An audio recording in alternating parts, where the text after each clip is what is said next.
A few months ago, I moved into a new apartment in the city. It was nothing fancy, just a small one-bedroom in an old building that had clearly seen better days. The rent was cheap, and it was close to work, so I didn't think much of the creaky floors or the dim lighting in the hallways. The only odd thing was the apartment above mine. From the day I moved in, I noticed weird sounds coming from upstairs. It wasn't your typical noise. No footsteps, no muffled conversations, just thumping.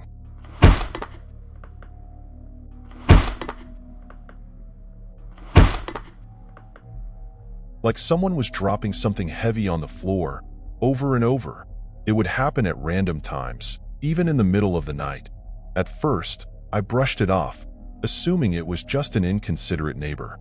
But after a few days, the noises became more frequent and harder to ignore. Every night, like clockwork, there'd be a series of loud bangs that shook the ceiling above my bed. Sometimes it sounded like furniture being dragged across the floor. I figured I'd go upstairs and politely ask whoever lived there to keep it down. When I reached the door to the apartment, I knocked. No answer. I knocked again, louder this time.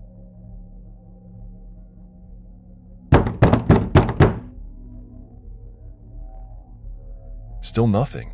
I asked the building manager about it the next day, hoping to catch the neighbor's name. But when I brought up the apartment, the manager gave me a strange look. "There's no one living in that unit," he said.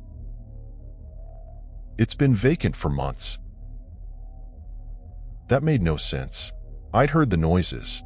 I was sure of it. Maybe the manager just didn't know someone had moved in?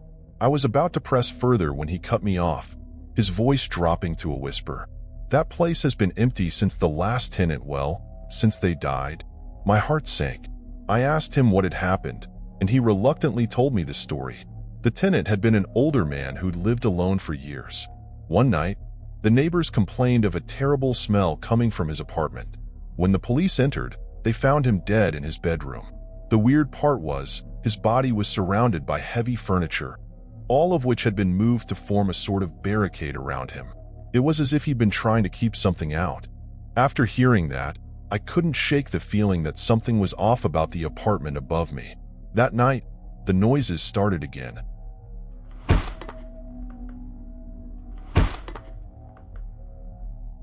Thumping, banging, the sound of heavy objects being dragged across the floor. But now, I knew no one was supposed to be up there. I spent the next few nights with my ears glued to the ceiling, trying to make sense of the sounds. They seemed deliberate, like something was trying to get my attention. At one point, I even convinced myself I could hear faint whispers between the bangs. One evening, I mustered the courage to go back upstairs. I wasn't sure what I was expecting, but I needed to see for myself. The door was slightly ajar, and my heart pounded as I pushed it open. The apartment was completely empty. No furniture, no signs of life. Just a cold, stale air that hung in the room. But as I stepped inside, the floor beneath me creaked and I froze. I heard the thumping again, this time coming from directly beneath my feet. It was as if something was trapped in the floor. I ran out of the building that night and never went back. I don't know what was up there, but whatever it wasn't human.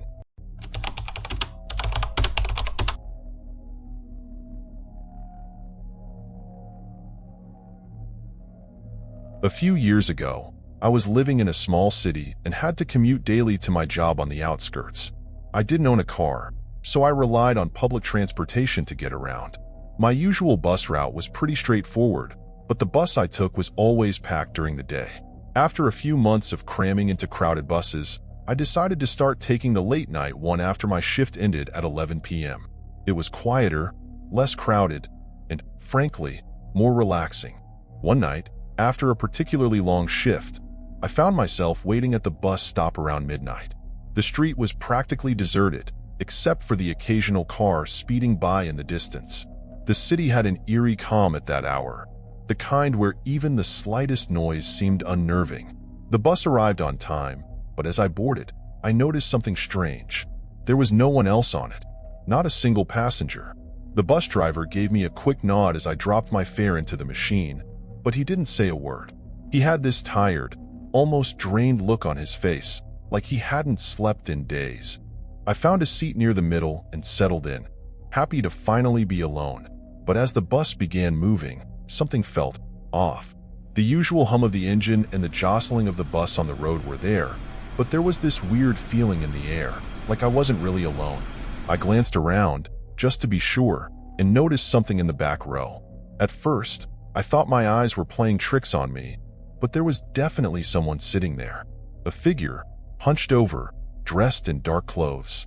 I could barely make out any details because the back of the bus was dimly lit, but I was sure someone was there. I remember thinking it was strange that I hadn't noticed them when I boarded. I figured maybe they'd just been really quiet or got on at another stop before mine. Either way, I didn't want to stare. I turned back to the window and tried to relax, but I couldn't shake the uneasy feeling in my gut. After a few minutes, I felt like I was being watched. You know that feeling where the hairs on the back of your neck stand up? That's exactly what it was like. I slowly glanced over my shoulder and saw the figure still sitting there, unmoving. That's when I realized something odd. The bus hadn't stopped since I got on. No traffic lights, no stops to pick up more passengers, nothing. We'd been driving straight for what felt like forever. The streets outside looked unfamiliar, too. This wasn't the usual route. I shifted in my seat, starting to feel uneasy. I wanted to ask the driver what was going on, but when I turned to face the front of the bus, my heart sank. The driver was no longer there. The bus was still moving, but the seat was empty. I shot up from my seat and ran toward the front, hoping to make sense of what I was seeing.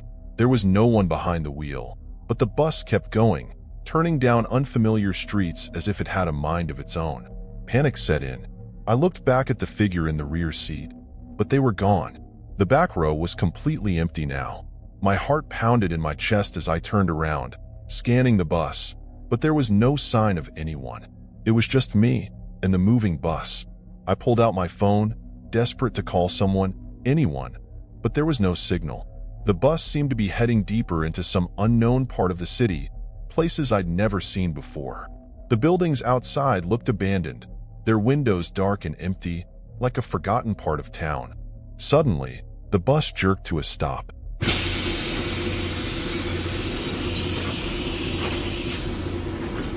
The doors creaked open, but there was no stop here. Just a dark, empty street with fog rolling in. I didn't want to get off. Something told me that if I did, I wouldn't be coming back. But staying on the bus didn't feel safe either. I hesitated for a second, then took a step toward the door. Before I could decide, I heard it. Slow footsteps coming from the back of the bus. They were getting closer, but when I turned around, there was nothing there. Just the empty rows of seats. The footsteps grew louder, approaching me. My breathing quickened as I backed away toward the open door. My instinct screamed to run, but my legs felt like they were glued to the floor.